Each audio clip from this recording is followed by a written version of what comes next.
ఎన్నికలు ఎప్పుడొచ్చినా రాష్ట్రంలో ఎగిరేది గులాబీ జెండాయేనని తేల్చి చెప్పారు కేటీఆర్. ముమ్మాటికి భవిష్యత్తు బీఆర్ఎస్ దేనన్నారు. కాంగ్రెస్ పాలనలో రాష్ట్రం ఆగమైందన్నారు. చేతకాని సీఎం వల్ల రియల్ ఎస్టేట్ రంగం కుదేలైందని ఆగ్రహం వ్యక్తం చేశారు.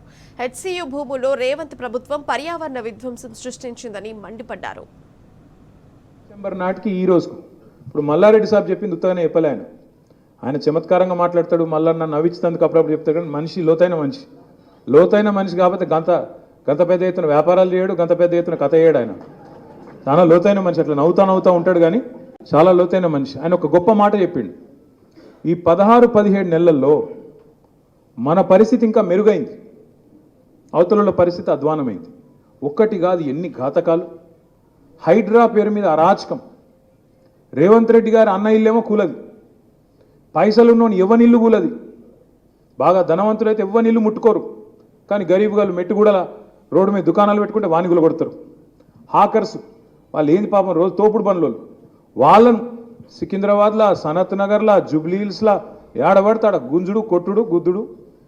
పేదవాడు ఏం చేస్తాడు, గుంజవతల వాడేస్తారు. నాచారంలో నేను చూసిన ఒక చెప్పుల దుకాణం గుంజి పారేసిండ్రు. కూకట్పల్లిలో ఆఖరికి బుచ్చమ్మ అని ఒక లేడీ హైడ్రా వచ్చిన ఇల్లు కూడా కొడుతుందని చెప్పి గుండాకి చచ్చిపోయింది భయంతో. నేను కృష్ణారావు గారు పోయినాం. ఇట్లా ఈ హైడ్రా అరాచకం వల్ల ఇవాళ హైదరాబాద్లోని మధ్యతరగతి ప్రజలు, దిగువ మధ్యతరగతి ప్రజలు, ఎందుకంటే బలిసిన వాళ్ళకి ఏం కాదు, ఎప్పుడు వాళ్ళు మంచిగానే ఉంటారు. ఎవరినో పట్టుకుంటారు, రేవంత్ రెడ్డికి ముఠ చెప్తారు, ఆయనకి నడుస్తూనే ఉంటాయి, వాళ్ళకేం కాదు. కానీ ఎవరైతే పేదవాళ్ళు, బక్క చిక్కిన వాళ్ళు ఉన్నారో, కోర్టు ఆర్డర్లు ఉంటే కూడా, కోర్టు చెప్తే కూడా సండే సాటర్డే చేయొద్దా అని చెప్తే కూడా తెగించి ఇష్టం వచ్చినట్టు హైడ్రా పేరిట అరాచకం. ఏమైంది హైడ్రా అరాచకంతో? ఇవాళ దారుణమైన పరిస్థితి. హైదరాబాద్లో, రంగారెడ్డిలో, వికారాబాద్లో, మేడ్చల్ జిల్లాలో రియల్ ఎస్టేట్ మీద ఆధారపడి ప్రతి ఊళ్ళే పల్లెటూళ్ళే కనీసం ఒక 50-100 మంది పిల్లలు ఉంటారు. కొంతమంది ఏజెంట్లుగా చేస్తారు, కొంతమంది ఇంకో పని చేసుకుంటారు. మొత్తానికి నిర్మాణ రంగం మీద ఆధారపడి ప్రతి ఊళ్ళే ఉంటారు. అదే హైదరాబాద్ పట్టణంలో కోవిడ్ అప్పుడు మేము చూసినాం, మేమే ఆశ్చర్యపోయినాం. ఒక్కొక్క లేబర్ క్యాంపుకు పోతే వేల మంది మన రాష్ట్ర పౌరులు ఉన్నారు, బయట రాష్ట్రాల్లో ఇంకెక్కువ ఉన్నారు. వేల మంది, లక్షల మంది నిర్మాణ రంగం మీద ఆధారపడ్డోళ్ళు ఉన్నారు. పాపం వాళ్ళు హ్యాండ్ టు మౌత్, బట్టకు పొట్టకు తిప్పలు పడేటోళ్ళు, రోజు రెక్కాడితే కానీ డొక్కాడనోళ్ళు. వాళ్ళందరి కడుపు మీద కొట్టింది ఇవాళ కాంగ్రెస్ ప్రభుత్వం. రియల్ ఎస్టేట్ డమాల్ అన్నదని చెప్పి ఇవాళ నేనో మీరోజు ఎప్పుడో కాదు, మొత్తం రిపోర్ట్ల మీద రిపోర్ట్లు వస్తున్నాయి. బెంగళూరు మంచిగుంది, చెన్నై మంచిగుంది, ముంబై మంచిగుంది.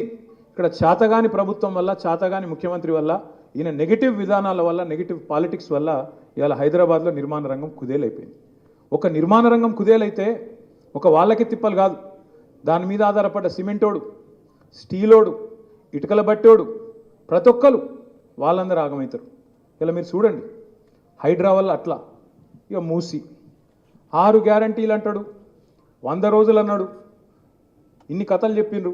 మొత్తం 420 హామీల list, SC declaration, ST declaration, BC declaration, యువత డిక్లరేషను, రైతు డిక్లరేషన్, ఇన్ని చెప్పిండ్రు. చెప్పి వాటికి వేటికి పైసలు లేవట, వాటికేమో లంకె బిందెలు దొరుకుతలేవంట. కానీ మూసీకి మాత్రం పైసలు ఉంటాయంట. అవి కూడా ఎన్ని?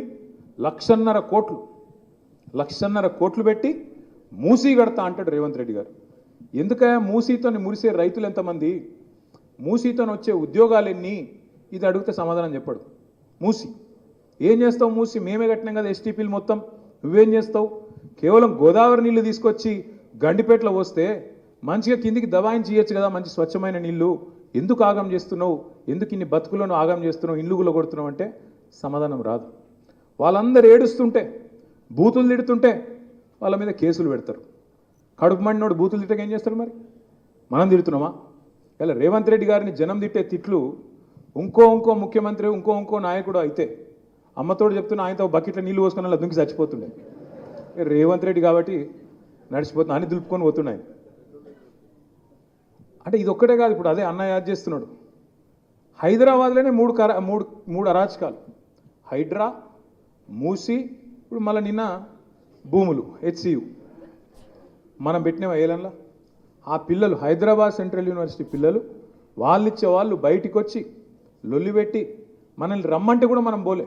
ఎందుకంటే మనం పోతే ఏమంటాడు, చెప్పలేదా ఈ గుంటనక్కలు పోయి చేసిర్రు, ఈ బీఆర్ఎస్ వాళ్ళే పోయి చేసిండ్రు అని చెప్పి పిచ్చి మాటలు మాట్లాడతాడు.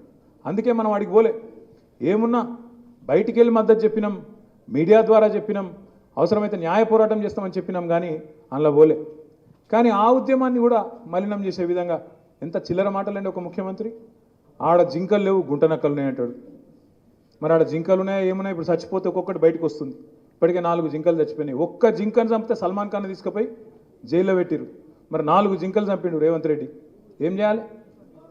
నేను ఏమంటున్నా అంటే, ఇది అంత ఎందుకు చెప్తున్నా అంటే, ఇవన్నీ చేయబట్టి ఇలా ప్రజలకి ఏం ముద్ర పడ్డదంటే, చిచి వీళ్ళు మంచి మనుషులు కాదు, చాలా గలీజ్ మనుషులు, వీళ్ళు ఇచ్చిన మాట నిలబెట్టుకునేటోళ్ళు కాదు, కాంగ్రెస్ వాళ్ళని నమ్మొద్దు అనేది బాగా బలంగా ఇవాళ ప్రజల్లో నాటకపోయింది. ఎన్నికలు ఎప్పుడు వచ్చినా, ఈ రోజు వచ్చినా, ఇంకొక 6 నెలలకు వచ్చినా, సంవత్సరానికి వచ్చినా, నేను ముమ్మాటికి ఒక మాట చెప్తున్నా, తుఫాను వాతావరణంలో మళ్ళీ ఒక్కసారి గులాబీ జెండా ఎగురుతుంది. మళ్ళీ కేసీఆర్ గారు ముఖ్యమంత్రి అవుతారు. ఇది పక్కా. ఇది మీరు రాసి పెట్టుకోండి, ఎవరు మార్చలేరు దాన్ని.